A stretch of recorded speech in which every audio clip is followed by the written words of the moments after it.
안녕하십니까.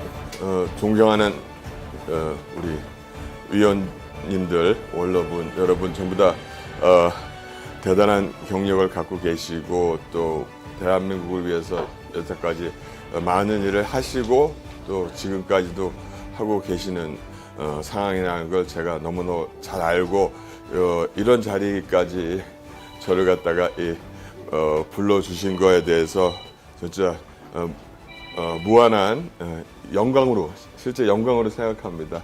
제가 이런 자리에 서서 이런 얘기를 하게 될 줄은 꿈에도 꾸지 못했습니다. 일단 그 얘기부터 쭉 이어나가자면은 제가 그동안에 쭉 살펴봤던 사람들의 이 사인이, 저는 사실 이제 정신과 전문이고요. 요즘 정신건강의학과라고 부르는 정신과 전문의이고 박사학위는 미생물학으로 박사학위를 받았습니다. 그래서 이번 코로나 사태에 대해서 일찍이는 2017년 12월부터 그 중국 스파이들의 활동을 추적하면서 그 어떤 그 바이러스 누출의 가능성을 보면서 쭉 온 상황이기 때문에 다른 의사들이 얘기하는 식으로 무슨 뭐 백신이 어떻다 뭐가 어떻다보다는 이제 국제적인 상황을 갖다가 연구를 했었고, 그 사이에는 이제 주로 이제 시세적인 문제, 특히 이제 이 자살로 처리됐거나 그런 식으로 그냥 일반적인 사망으로 처리된 문제들에 대해서 크게 관심을 갖고 있었습니다.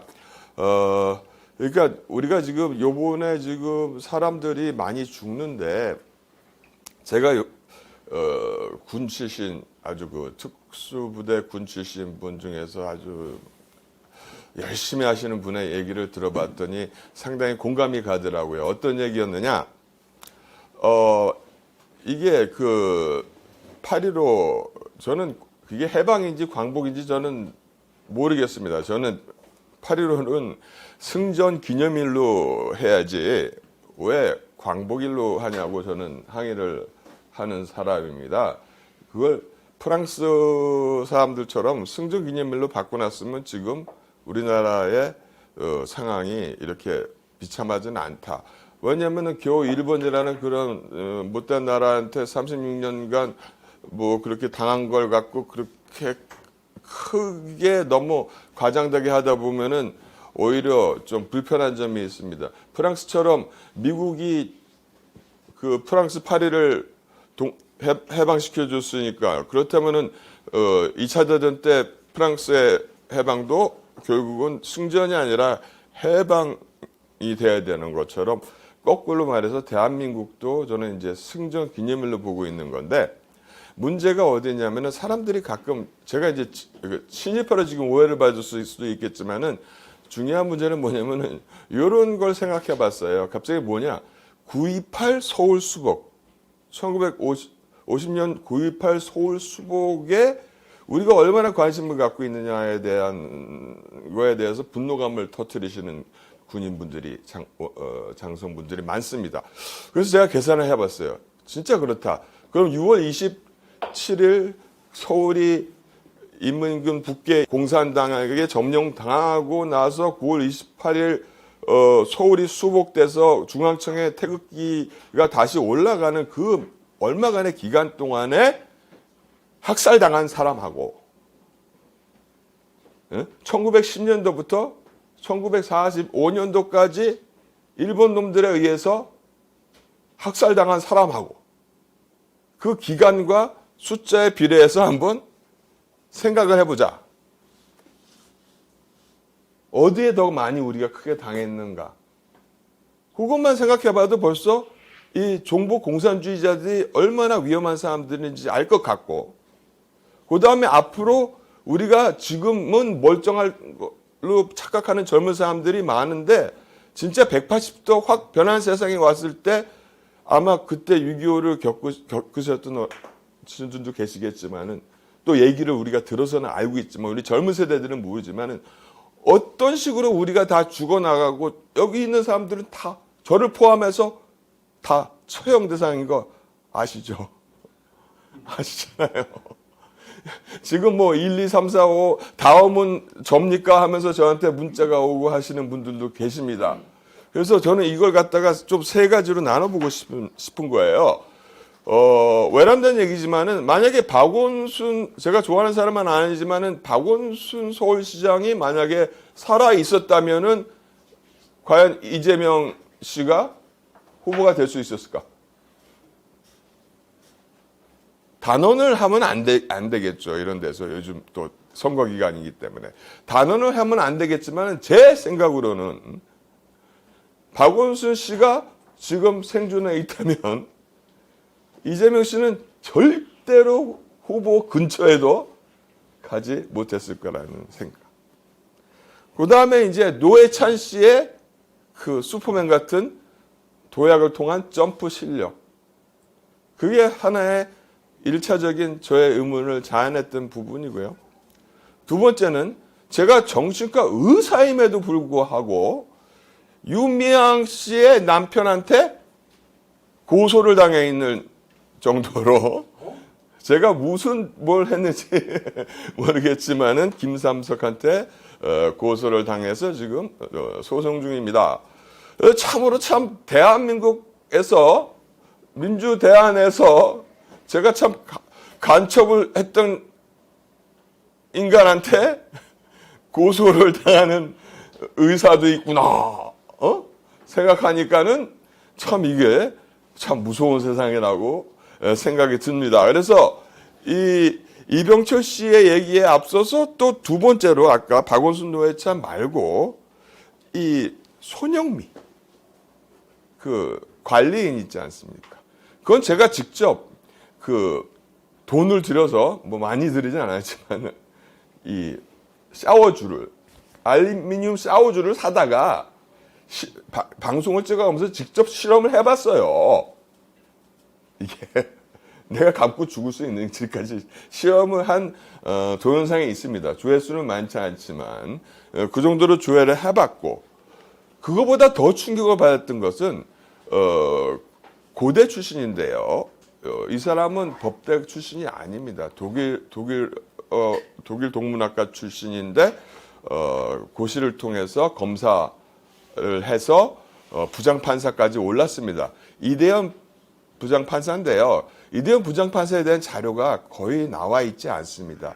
이 사람이 2020년 아마 말에 화장실에서 그러니까 직원들하고 회식을 하던 중에 건물 화장실에 가서 앉아 있다가 안 오니까는 찾다 보니까 화장실에서 앉아서 사망한 채로 앉아 있었습니다. 아마 88학번이니까 상당히 젊죠. 그런데 이 이대현 판사라는 사람은 누구였느냐? 바로 윤미향에 대한 그 재판을 준비 20일 앞두고 윤미향에 대한 재판을 하기 위한 자기 팀들과 회식을 하는 장소였습니다. 이 사람은 술도 안 마시고 아주 가정적이에요. 회식 때 술도 안 마시고. 그런 사람이 갑자기 나가서 화장실에 잠깐 앉아서 죽어버렸는데 이 뉴스는 나오지 않고 있습니다.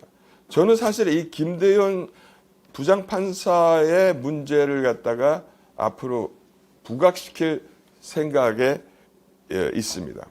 여기까지가 그러니까 대부분 잘 모르죠. 손영미, 이대현 사건은 재수사를 해야 되고요. 그 다음에 지금 그 이재명 후보하고 관련돼서는 유한기 씨, 김문기 씨, 그 다음에 마지막으로는 지금 이병철 씨, 마지막이 또 아니라고 또 얘기하는 사람들이 있어요. 약간의 무리는 있지만 그 유지만이라는 시사저널 기자가 임종을 했습니다. 물론 지병이 있었다고 얘기를 하지만은 제가 갖고 있는 그 사람의 활동했던 그 인터뷰 내용이나 그런 걸 보고 있습니다. 이 사람 유지만 기자에 대한 이 과거력이나 여러 가지도 추적할 수 있을 만큼 이제 추적을 해볼 생각입니다.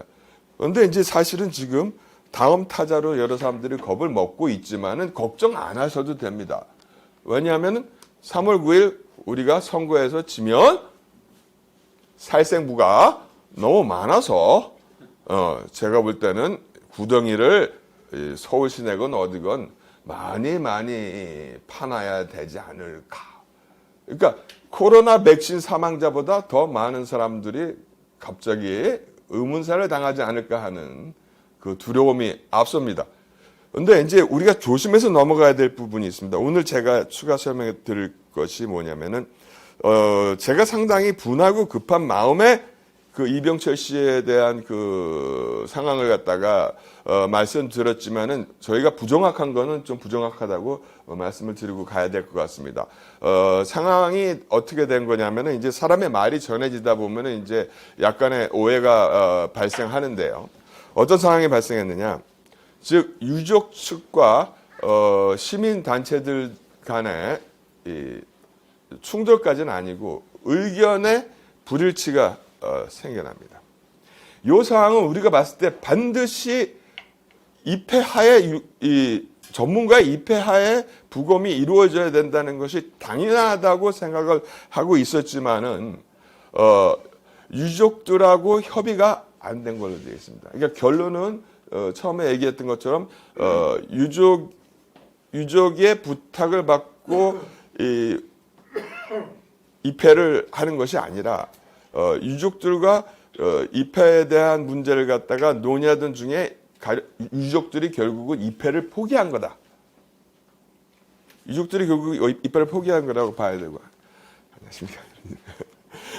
유족들이 입회를 포기한 걸로 봐야 되고, 그 다음에 도는 얘기 중에서 코로나 때문에 입회를 시키기 어렵다 하는 얘기 또한 저희가 확인해야 됩니다. 제가 일을 하면서 실수를 하지 않으려고 하고 또 실수하지 않고 또 실수를 한들 제가 정의를 위해서 하는 얘기이기 때문에 제 말 실수 잘못해서 뭐 구치소 가고 교도소 간들 뭐 정신과 의사도 한번 갔다 와야 정신이 바짝 들죠. 그 다음에 한번 갔다 나오면 투사되는 거 아닙니까? 에? 저희 가족들은 다 각오를 하고 있습니다. 그런 싸움을 하기 위해서 나와 있는 거고요. 저는 사실은 인권위원회라는데 하도 당해가지고 인권위원회 없애려고 나왔다가 이 자리까지 이렇게 나온 겁니다. 저는 사실 투사가 아닙니다. 의사지. 물론 안중근 의사나 진짜 이봉창 의사 같은 분도 계시겠지만은 저는 사실 그런 투사가 아닌데 좋습니다. 실수를 하고 우리가 어떤 조금 잘못된 말을 할지라도 저의 원칙은 정확하니까요. 뭐냐? 우리가 의심이 되잖아요. 무슨 얘기냐? 가족들이 왜 포기했느냐? 가제는 개편입니다. 그렇죠? 아무리 폭로를 했다 하더라도 가족들은 그들 편에 서 있습니다. 진실을 밝히는 것을 차단하고 싶어 할 겁니다. 사실 제가 잘못 얘기했다면 가족들께는 지금 정중하게 사과를 드립니다.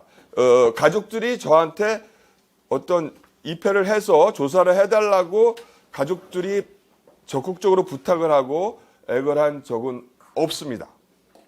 하지만 그 상황이 저는 상당히 서운하다는 것이고 또 우리가 밝혀야 될 게 진짜 혹시나 코로나를 핑계로 가족들을 회유했거나 아니면 그 중간에 가족들에 대한 어떤 외압이 있었는지 없었는지는 진짜 철저하게 우리가 밝혀야 되는 것입니다. 왜냐하면은 유한기 김문기 씨 사망까지는 모르겠지만은 이병철 씨 사망까지는 이거는 도저히 참을 수가 없었다는 것입니다. 여기 위원님들 여러분 그 동영상 보셨을 겁니다. 그 들어가는 동영상 많이 나와 있습니다. 제가 그 동영상도 오늘 여기서 우리 위원님들 뵙고 말씀드리기 위해서 동영상 분석을 좀 많이 했습니다. 이 증거 자료가 없어지기 전에 지금 그 동영상을 갖다가 법적으로 우리가 확보를 해야 됩니다. 무슨 동영상이냐? 이병철 씨가 그날 술을 먹고 집에 귀가해서 이쪽에서 소방 119에서 와서 발견하고 문을 열고 들어갈 때까지의 동영상이 없어지면 안 됩니다. 철저히 해봐야 됩니다. 뭐 제가 구체적인 얘기는 안 할게요. 그냥 뭘로만 얘기할 거냐면은 이 처음에 문이 딱 들어가자 까딱까딱한 거 하고 119가 출동했을 때 외투가 바깥으로 튀어나온 거 하고 그 사이에 무슨 일이 벌어졌는지를 우리가 봐야 되는 겁니다. 또 하나는 뭐냐면은 왜 제가 입회하고자 했고 박연한 변호사랑 입회를 꼭 해야 된다고 제가 왜 생각했냐면은 이 검시는 진짜 사람이 부족한 게 아니라 검시할 장소가 부족할 거라고 보지 않습니다. 저는 부검의가 부족하지 지금 분소에 신월동 군립과학수사연구소 분소에 해부실이 부족하진 않아요. 인원이 부족하지. 그런데 왜 그 다른 병원에 가서 했느냐. 물론 계약을 맺고 해줄 수 있어요. 급해서 없을 때는. 하지만은 수술장, 그것도 장례식장에 있는 시설이죠. 그런 수술장에 만들어 놓은 가시설하고 실제 우리가 부검을 할 때 하는 부검장은요. 이 배드부터가 틀려요. 수술실 배드하고 부검장 배드는 틀리고 이 카메라부터 이 조명 시설부터 틀립니다. 제가 사실 보고자 했던 건 뭐냐면은 막 준비를 했어요. 제가 왜 실수를 하게 됐느냐? 마음이 왜 급했느냐? 밤에 연락을 받았기 때문에 다음날 언제 부를지 모르는 상황에서 병원에 출근해서 대기를 하고 있는데 가서 봐야 될 거 생각해야 되잖아요. 그러니까 이분의 무슨 수정체 초자체 안에 있는 그 액체 물질부터 시작해가지고 소변, 피, 그다음에 나중에 무슨 독극물이라도 나올 수 있는 뭐 비장, 간장, 콩팥을 제대로 이 순서대로 잘 그거 갖다가 잘 보존하고 있는지 아닌지를 갖다가 봐야 되고 특별히 피부는 아주 정밀하게 봤어야 돼요. 그래서 제가 라이트까지 준비해서 거기 들어가서 일일이 그러니까 뭐냐면 이게 보통 그냥 형식적인 부검은 1시간이면 끝나는데 이거는 1시간으로 끝날 부검이 아니었기 때문에 들어가서 저는 시간을 끌 생각을 갖고 있었습니다. 하나하나 얼굴서부터 몸 앞에 전면 후면까지 피부를 정밀하게 살펴보고자 계획을 세우고 있었고 무엇이 합법적인지 아닌지까지 그런 절차를 갖다가 다 준비를 하고 기다리고 있었기 때문에 제가 엄청난 그러한 분노심을 느꼈고 배신감을 느꼈던 것입니다.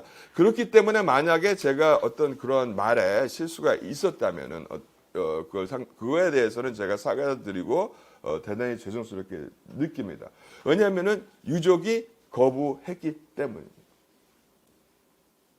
유족이 거부를 하셨고 설득이 되지 않았기 때문입니다. 하지만 지금 아직도 남아 있는 것이 제가 아까 말씀드렸듯이 그 사망할 때까지 여관에서의 그 CC 카메라를 법적으로 우리가 확보해 놔야 되고요. 그 다음에 저희 같은 전문가한테 이 부검 CC 카메라, 부검 장면에 대한 부검 장면을 다 있습니다. 그걸 공개해달라고 요구를 정식적으로 했으면 하는 그러한 바람입니다.